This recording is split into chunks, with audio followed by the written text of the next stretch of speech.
Alright mga kaiman, kung magubayan yung stator mga kaiman, kaning primary, ang guba ni, kani siya, wa na kurinti.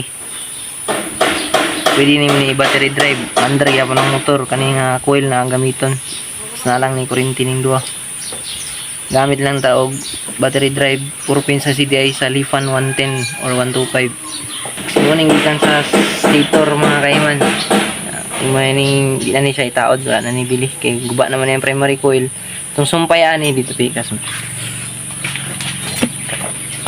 Sumpayan ni kani siya red block. Kunik rani mo ni diri sa block. Accessories wire kan diri sa yabianan. Ang dami kalimbag-limbag mo. Ing gikan sa primary coil mo ni siya kani gikan ning CDI. Tapan lang nimo ning accessories wire gikan po ni diri sa yabianan.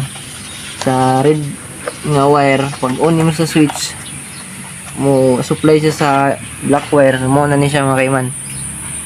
Basta oras na ni mo na siya Lifan 110 nga CDI. Kung XR man 25 imong itaod, pwede mo ni balihon ground o ang live. Pero kani Lifan 110 man 4 pins sa CDI, pwede na di mo usban, di ni mo usbon. Patay nga CDI nga daan, di na ni magamit pero di pa ni guba. Goods pa ni.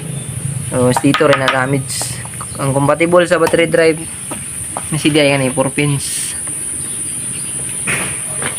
Nala na isa kurente.